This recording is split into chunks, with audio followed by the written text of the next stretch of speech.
Cantabria sería la comunidad autónoma más desigual de todo el país. El sistema que actualmente está funcionando no da respuesta a toda la realidad de exclusión y de vulnerabilidad que tenemos en Cantabria. Echemos una mano y colaboremos para resolver situaciones que son a veces muy sangrantes. Tenemos muy claro que somos muchas veces la última barrera.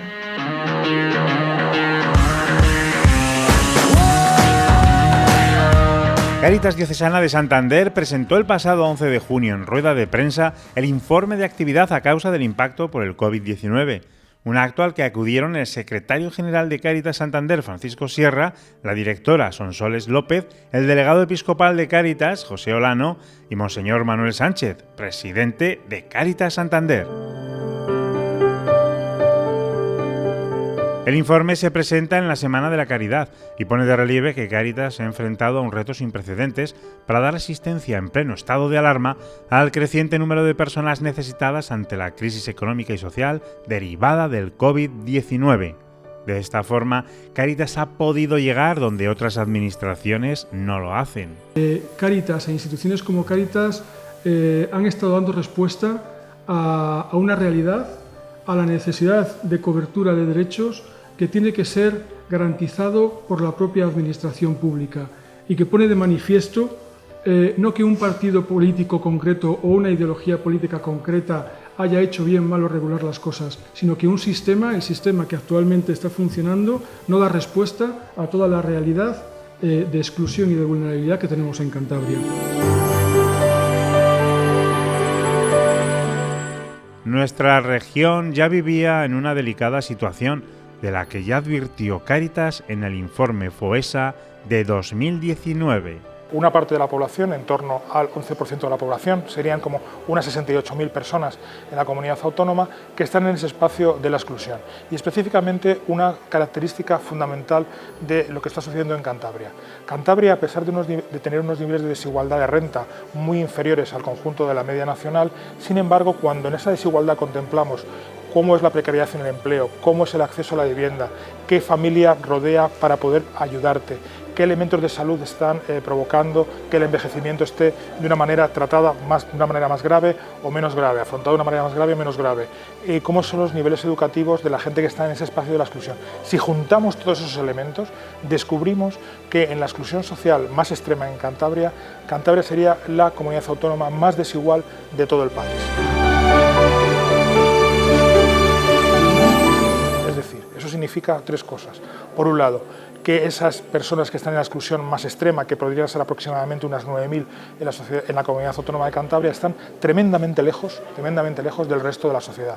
La segunda cosa que significa es que acumulan tal cantidad de problemas que o trabajamos integralmente, en planes integrales, para intentar sacar a estas personas de esa situación, o va a ser muy difícil que con políticas sectoriales consigamos sacarles del espacio, de ese pozo de la exclusión más extrema.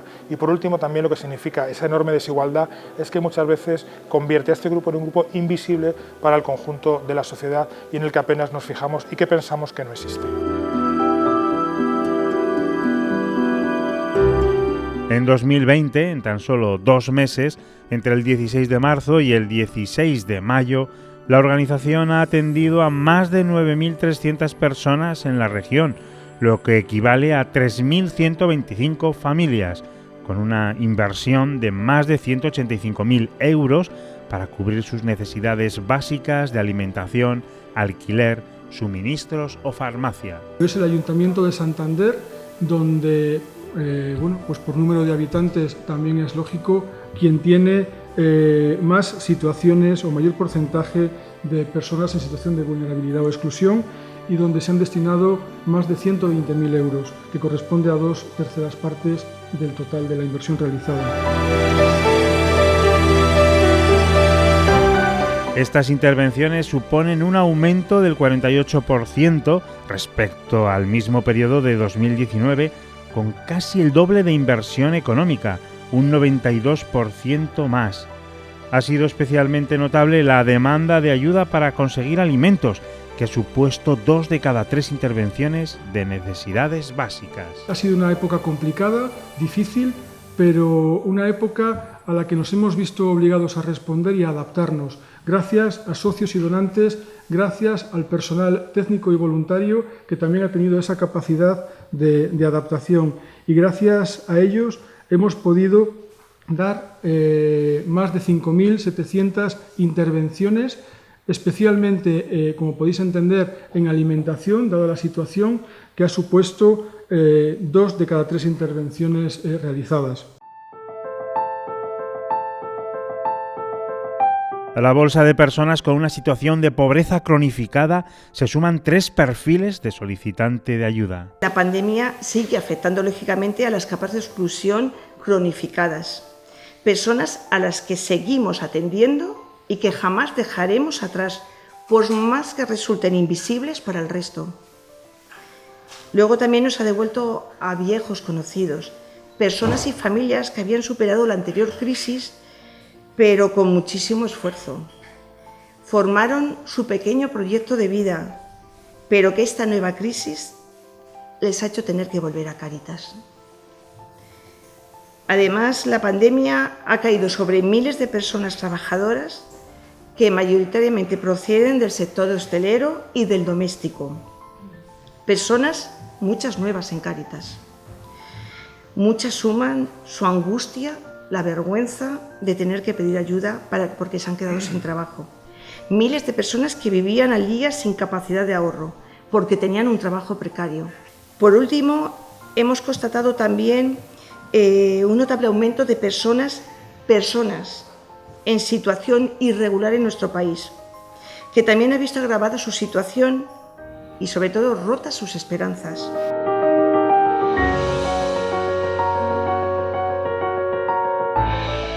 En medio de la crisis, Cáritas ha potenciado respecto al año anterior la iniciativa de la tarjeta Monedero para superar el modelo tradicional de entrega de alimentación en especie.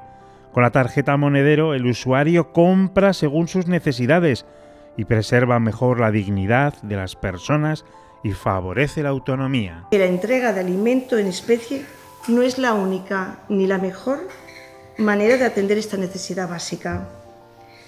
El uso de tarjetas monederos es más respetuoso desde el punto de vista de la dignidad de las personas y no las marca con el estigma de la pobreza.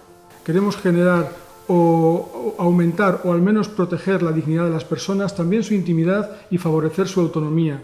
Esto se está haciendo se ha hecho gracias a las transferencias bancarias que realizamos directamente a las familias y a la utilización de tarjetas monedero. Y no se trata solamente de poner una tarjeta en sus manos, sino de educarlos en un consumo racional, en un consumo que responda a condiciones de salud. El ingreso mínimo vital es una renta básica aprobada por el Gobierno central y dirigido a los hogares en una situación de pobreza severa, que cifran en un 20% en España. En algunas comunidades como Cantabria es incompatible con otras ayudas como la renta social básica. Cáritas también queremos ejercer una llamada de atención al Gobierno de Cantabria, ¿no? Es una oportunidad también para el Gobierno de Cantabria para poder implementar medidas que nos sitúen en una mejor posición social respecto al resto del territorio nacional, ¿no? ¿Qué quiero decir con esto? Quiero decir que no sirva el ingreso mínimo vital para ahorrarnos una renta social básica que ya veníamos dando a las familias y que puede servir como complemento para normalizar muchas situaciones que un ingreso mínimo vital como tal o una renta social básica como tal solo no normalizaba. Durante lo peor de la crisis sanitaria, Cáritas cerró talleres, oficinas, parroquias y los voluntarios se confinaron debido a que son por lo general población de riesgo debido a su edad. Con esta realidad, Cáritas se ha adaptado y se han realizado 4.000 intervenciones telefónicas a más de 200 personas. El acompañamiento especializado es la atención que ejercemos o desarrollamos sobre perfiles muy concretos, ¿no? Sobre mujeres en contexto de prostitución o en una situación de vulnerabilidad muy grave, en personas sin hogar, en personas a los que jóvenes y niños que se veían apoyados por nuestra acción en época normal y que actualmente hemos tenido que seguir acompañando con todas las dificultades que eso implica. Ha habido una iniciativa también de Cáritas en estos momentos de confinamiento, que ha sido llamar por teléfono a personas mayores que bien vivían solos o estaban en residencias, para que viesen que había alguien que se ocupaba de ellos y que quería estar cercano a ellos y animarles en una situación que a veces, pues dada sus dificultades mentales, no alcanzaban a comprender. Porque ellos, si he estado saliendo a la calle todos los días, ahora resulta que de la noche a la mañana no me dejan salir. Pues un poco ese acompañamiento también lo ha hecho Cáritas. Cáritas lleva a cabo proyectos como talleres, Hogar Belén para enfermos crónicos, Mujer Anjana y Coopera, entre muchos otros.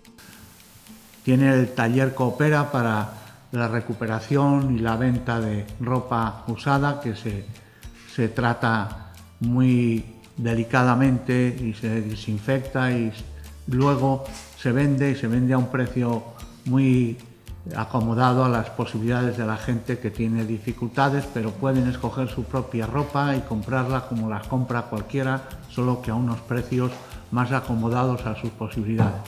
Estoy hablando de cosas que no son reparto de alimentos. Cáritas agradece a voluntarios, donantes, socios, instituciones y empresas que han colaborado, pero también insiste en la necesidad de colaboración entre instituciones y las donaciones de los cántabros ante esta nueva realidad que nos sobreviene. Y agradecer a Cáritas Diocesana, en todos sus miembros, desde la Junta Directiva, los profesionales que trabajan aquí, los voluntarios, los donantes, tantas empresas también que son cercanas a la realidad de Cáritas y apoyan. A todos nuestro agradecimiento y nuestra disposición a colaborar. Necesitamos ayuda. Necesitamos más socios, más donantes, y nuestras campañas siguen abiertas. Por eso, en esta Semana de la Caridad pedimos un gesto a cada persona. Tenemos muy claro que somos muchas veces la última barrera, antes de la exclusión social, pero sabemos que la salida de la crisis será social y comunitaria. La colaboración es la gran lección